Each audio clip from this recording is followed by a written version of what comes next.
কিছুমান চৰকাৰী খণ্ড চিকিৎসালয়ৰ নাৰ্ছৰ ব্যৱহাৰে আপোনাৰো কেতিয়াবা মন বেয়া লগাইছে নেকি? যিহেতু আজি ৰাষ্ট্ৰীয় নাৰ্ছ দিৱস, সেয়েহে এই কথাখিনি ক'বলৈ ওলাইছোঁ। আমাৰ অভিজ্ঞতা আছে আৰু বহুতৰ মুখতে কোৱা শুনিবলৈ পাওঁ।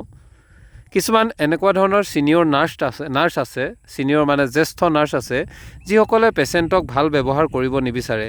যেতিয়া সময়ত মতা হয় তেতিয়া আহিবলৈও হেমাহি কৰে।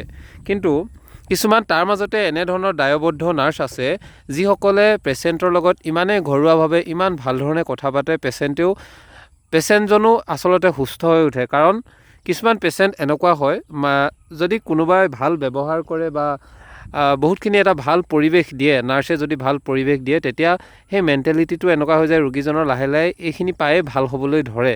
কিন্তু কিছুমান চিকিৎসালয়ত, বিশেষকৈ চৰকাৰী খণ্ডৰ চিকিৎসালয়ৰ কিছুমান নাৰ্ছৰ এনেকুৱা ধৰণৰ ব্যৱহাৰ, যি ব্যৱহাৰে আপোনাৰ মাথা গৰম কৰি দিব। লগতে আপুনি যদি লগত আৰু মানুহ লৈ যায়, সেই মানুহখিনিৰ আগতো আপুনি নিজেও লাজ পাব। ইমানেই খাৰাকৈ কিছুমান কথা কয় সেই নাৰ্ছ, সেইসকলে হয়তো ব্যৱহাৰ কি তেওঁলোকে চিনি নাপায়, আৰু তেওঁলোকে নিজৰ কৰ্ম, নিজৰ ডিউটিৰ যিটো দায়বদ্ধতা, সেই দায়বদ্ধতাও নাজানে। এতিয়া ইয়াত বহুতেই ক'ব যে নাৰ্ছৰ কিমান কষ্ট, সেইটো কোনে বুজিব?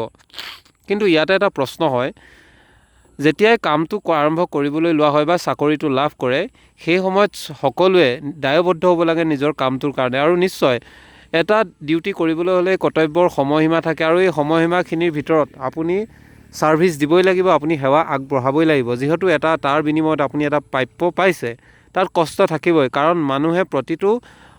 প্ৰতিজন মানুহে কৰা কামৰ কষ্ট আছে, বা যি চাকৰিয়ে নকৰক, প্ৰতিটো চাকৰিয়ে মানুহে কষ্ট কৰিবই লাগে, আৰু এই কষ্টখিনি কৰিলেহে হয়তো গোটেই সমাজ ব্যৱস্থা প্ৰগ্ৰেছ হ'ব। কিন্তু তাৰ মাজতে কিছুমান চৰকাৰী নাৰ্ছৰ যিটো ব্যৱহাৰ, সেই ব্যৱহাৰ এনেধৰণৰ পাইগৈ, ৰোগীও মানসিকভাৱে ভাগি পৰে, ৰোগীৰ লগত যোৱা মানুহখিনিও কিন্তু ভাগি পৰিব লগা হয়। তাৰ মাজতে কিন্তু একাংশ আছে, যিসকলে যথেষ্ট ভাল ব্যৱহাৰ কৰে, এনেকুৱাকৈ বেজী দিয়ে, সেই বেজীটো দিলেও আপুনি গমেই নাপায়, ইমান ধুনীয়া ভাল বিহেভ কৰে। সেই ব্যৱহাৰটোত আচলতে ভাল লাগে। কিন্তু তাৰে একাংশ আছে, যিয়ে ব্যৱহাৰ নাজানে, পেচেণ্টক অৱহেলা কৰে। কোনোবা যদি ভাল মানুহ, VIP মানুহৰ কোনোবা আহিছে বা খবৰ দিয়ে, তেতিয়াহে লৰালৰিকৈ গৈ ট্ৰিটমেণ্ট কৰিব যায়, কিন্তু ইভাগে অৱহেলা প্ৰকাশ কৰে বা এলাহ প্ৰকাশ কৰে। এনেকুৱা ধৰণৰ যদি আপোনালোকৰ বাস্তৱ অভিজ্ঞতা হৈছে, নিশ্চয় হৈছেই চাগে, কাৰণ বহুতেই এনেধৰণৰ অভিজ্ঞতা পাইছে। যদি পাইছে, এইখিনি আমাক জনাব বুলি আশা কৰিলোঁ। আৰু এই বিশ্বৰ নাৰ্ছ দিৱসৰ এই বিশেষ দিনটোত মই প্ৰতিগৰাকী নাৰ্ছলৈ আপোনালোকক সেৱা আৰু শ্ৰদ্ধা জনাইছোঁ। কাৰণ আপোনালোকে যিদৰে শুশ্ৰূষা কৰে, আপোনালোকৰ শুশ্ৰূষাৰ ফলতেই আমাৰ প্ৰতিগৰাকী অসুখীয়া লোক বা ৰোগী সুস্থ হৈ উঠে। কিন্তু তাৰ মাজতে কিছু এনে সংখ্যক আছে, যিসকলে নিজৰ ব্যৱহাৰটো আচলতে তেওঁলোকে কিদৰে কৰিব লাগে ৰোগীৰ লগত, সেইটো নাজানে, আৰু তাৰ ফলশ্ৰুতিত বহু ৰোগীয়ে মানসিকভাৱে কষ্ট পায়। সেয়েহে যিসকলে এনেকুৱা ধৰণৰ কৰিছে, বা নিজে হয়তো আপোনালোকে অনুভৱ কৰে, এনেধৰণৰ কাম আপোনালোকে নকৰিব। ৰোগীয়ে যেতিয়া মানসিকভাৱে কষ্ট পায়, সেই ৰোগী সেই চিকিৎসালয়ত থাকিব নিবিচাৰে, আৰু থাকিব নিবিচৰাৰ ফলতে ৰোগীজনে এনেও ৰোগটোত কষ্ট পায়ে থাকে, আৰু মানসিকভাৱে কষ্ট পোৱাৰ লগে লগে ৰোগীজনৰ অৱস্থা আৰু সংকটজনক হয়।